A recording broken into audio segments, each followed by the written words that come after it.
Hello dear subscribers, today I will show you how you can easily save files to your iPhone, so how you can do it.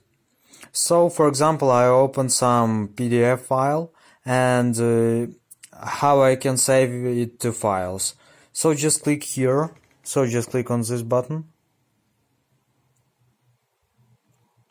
Here you need to scroll down until you will see Save to Files. If you don't see here Save to Files, you need to go to Edit Actions, and here you need to add the Save to Files option.